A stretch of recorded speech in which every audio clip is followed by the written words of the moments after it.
Olympic games वो event है जिसमें दुनिया भर से स्पोर्ट्स पर्सन्स और एथलीट शामिल होते हैं और इनके दरमियान मुख्तलिफ़ किस्म के मुकाबले होते हैं जिसमें जीतने वाले को इनाम के साथ ओलंपियन होने का टाइटल दिया जाता है, जो कि एक बहुत बड़ा एहसास है। ओलंपिक गेम्स में शामिल ममालिक के दरमियान हमेशा ही मेडल्स जीतने की रेस लगी रहती है। जो मुल्क सबसे ज़्यादा मेडल जीतता है वो टॉप पोजीशन पे होता है। दुनिया में हर तरफ ओलंपिक गेम्स की धूम मची हुई है और मुख्तलिफ ममालिक से स्पोर्ट्स पर्सन्स और एथलीट्स इसमें बढ़ चढ़ के हिस्सा ले रहे हैं और अपने अपने मुल्क का नाम रोशन कर रहे हैं। मगर ओलंपिक गेम्स होते क्या हैं और इनकी शुरुआत कब और कहां से हुई और इनका मकसद क्या था? देखते ही देखते ये खेलों का मेला एक आलमी शोहरत हासिल कर गया और आज क्यों बाकायदा तौर पे ओलंपिक्स का इनेकाद किया जाता है, ये सारी बातें आज हम इस वीडियो में जानेंगे। मगर वीडियो में आगे बढ़ने से पहले वैम टीवी को लाइक और सब्सक्राइब कर लें और बेल नोटिफिकेशंस ऑन कर लें ताकि आपको मज़ीद ऐसी वीडियोस मिलती रहें। ओलंपिक गेम्स की तारीख़ बहुत पुरानी और हैरत अंगेज़ है। ये इतनी हैरान कुन है कि आपके वहमो गुमान में भी नहीं होगा कि आज के दौर के ओलंपिक्स, जिनको दुनिया भर के लोग सिर्फ खेल ही समझते हैं, ये सिर्फ खेल नहीं थे बल्कि इन खेलों से बहुत ही तारीख़ी चीज़ें, वक्त और फासलों के पैमाने वजूद में आए।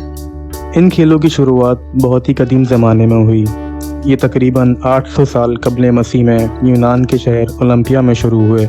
न सिर्फ ये बल्कि इनको खेलने के वक्त और जगह का हिसाब किताब भी बहुत पेचीदा हुआ करता था और ये खेल बाकायदा यूनानी लोगों की इबादत का हिस्सा हुआ करते थे, जो कि उस ज़माने के लोग पेचीदा हिसाब किताब और फार्मूले का इस्तेमाल करके इन खेलों के वक्त और जगह का तयन करते थे और इन खेलों को एक मजहबी फरीज़े के तौर पर अंजाम दिया जाता था।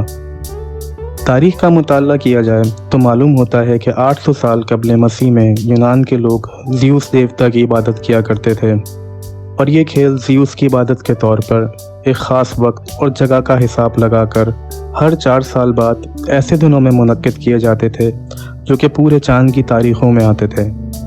2 ओलंपिक्स के दरमियान इन 4 सालों के गैप को यूनानी लोग वक्त की पैमाइश के तौर पर इस्तेमाल करते थे और इस वक्त के दौरानिए को ओलंपियाड कहते थे। और जैतून की फसल उतरने के बाद जब आसमान पे चांद पूरा होता था और बिल्कुल उनके सरों पे होता था, तब यूनानी लोग अपने खुदा ज़्यूस की इबादत के तौर पे इन खेलों का आगाज़ करते थे और इन खेलों को बहुत ही मुक़द्दस समझते थे। शुरू में इन खेलों के मुकाबले सिर्फ असल और आज़ाद यूनानी अफराद की औलादों के दरमियान ही होते थे, यानी कि हर कोई इन खेलों में शामिल नहीं हो सकता था। लेकिन जब मकदूनिया और रोम ने यूनान को फतह किया तो हर उस शख्स को इन खेलों में शामिल होने की इजाज़त मिल गई जो यूनानी ज़बान बोल सकता था। इस तरह इन खेलों का दायरा मज़ीद बढ़ता गया और ज़्यादा से ज़्यादा लोग इन मुकाबलों में शामिल होते गए।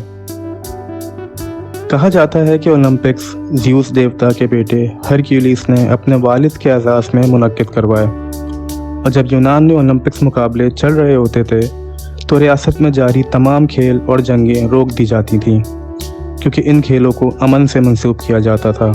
इसलिए इन खेलों के इनेकाद के दौरान कोई भी दूसरी सरगर्मी और जंग जारी नहीं रहती थी।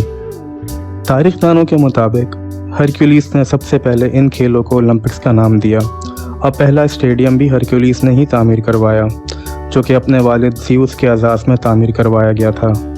एक रवायत के मुताबिक ओलंपिक गेम्स के दौरान हरक्यूलिस ने स्टेडियम के दरमियान आकर 200 कदम का फासला तय किया और इसको स्टेडियन का नाम दिया।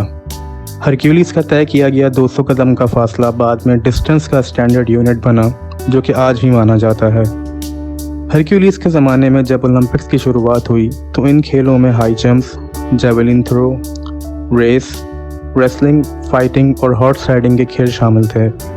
हरक्यूलिस के ज़माने में पहला ओलंपिक चैम्पियन एक बावर्ची था, जो कि इन तमाम मुकाबलों में फातेह करार दिया गया था। ये तो थी ओलंपिक्स के शुरुआत के दौर की बात। अब बात करते हैं मॉडर्न हिस्ट्री की। मॉडर्न हिस्ट्री के रिकॉर्ड में सबसे पहले ओलंपिक मुकाबले 17वीं सदी ईस्वी में मिलते हैं, जो कि बरतानिया में मुनक्किद हुए। इसके बाद फ्रांस, स्वीडन, स्टॉकहोम में मुनक्किद हुए, जो कि आज तक जारी हैं।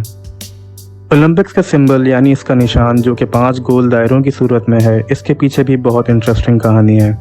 ये 5 गोल दायरे, जो कि ओलंपिक रिंग्स के नाम से जाने जाते हैं, 5 बर्रे आज़मों के इत्तेहाद की निशानदही करते हैं।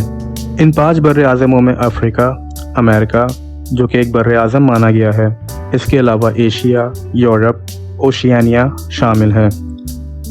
اوشیانیا ایک جغرافیائی خطہ ہے جس میں آسٹریلیا، ملائیشیا، میکرونیا اور پولینیا کے خطے شامل ہیں۔ ایک اور خاص بات اس نشان میں یہ ہے کہ ان رنگز میں شامل رنگ جو کہ بلو، یلو، بلیک، گرین اور ریڈ ہیں، یہی کیوں رکھے گئے ہیں؟ وہ اس لیے کیونکہ بلو، یلو، بلیک، گرین اور ریڈ وہ رنگ ہیں جو کہ دنیا کے تقریباً ہر ملک کے جھنڈے میں موجود ہیں۔ اس طرح ان تمام رنگوں کا استعمال اولمپک کے رنگز میں کیا گیا ہے جو کہ دنیا کے تمام ممالک کا اتحاد ظاہر کرتے ہیں۔ اولمپک گیمز میں ایک اور حیرت انگیز چیز بھی شامل ہوتی ہے جو کہ اس کے شروع ہونے کی نشاندہی کرتی ہے۔ یہ اولمپک مشل ہوتی ہے جو کہ اولمپک گیمز کے شروع ہونے کے ساتھ ہی ساری دنیا میں سفر کرتے ہوئی اولمپک گیم ہوسٹ کرنے والے شہر میں لائی جاتی ہے اور وہاں اسے ایک بہت بڑا آتش دان روشن کیا جاتا ہے جو کہ اولمپک گیمز کے جاری رہنے تک جاری رہتا ہے۔ اس مشل کو جلانے کی بھی بڑی ہی عجیب کہانی ہے۔ جب اولمپک گیمز کا آغاز ہونے لگتا ہے تو یونان کے شہر اولمپیا کے ہیرا ٹیمپل میں اس مشل کو ایک تقریب منعقد کر کے جلایا جاتا ہے۔ اس مشل کو جلانے کے لیے 10 خواتین میں سے ایک خاتون کو چنا جاتا ہے جو کہ مذہبی پیشوا کے طور پر ظاہر ہوتی ہیں۔ اولمپیا میں ہیرا کے ٹیمپل میں موجود ایک بہت بڑا شیشے کا عدسہ لگا ہے۔ اس سے سورج کی شعاعیں گزرتی ہیں اور ایک خاص جگہ پہ منعکس ہو کر اس جگہ آگ لگا دیتی ہیں۔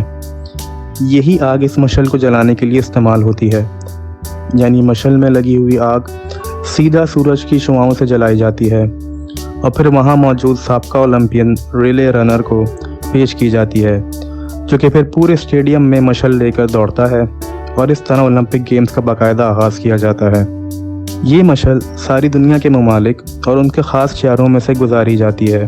یوں ساری دنیا کا سفر کر کے بالآخر یہ مشل اولمپک گیمز کی میزبانی کرنے والے ملک اور اس کے شہر میں پہنچائی جاتی ہے، جہاں ایک بڑے آتش دان میں اس مشل سے آگ لگائی جاتی ہے جو کہ تب تک جلتی رہتی ہے جب تک اولمپک گیمز جاری رہتے ہیں۔ اولمپک گیمز کے انعقاد کا مقصد دنیا میں امن کا پیغام کو فروغ دینا ہے۔ اس میں شامل ہونے والی قومیں اور ممالک اور ان کے نمائندے کھیل کے ذریعے دنیا کو امن کا پیغام دیتے ہیں۔ امید ہے کہ دنیا اس پیغام کو سمجھے اور اس پر عمل بھی کرے۔ ویڈیو پسند آئی ہو تو لائک اور سبسکرائب ضرور کیجیے گا۔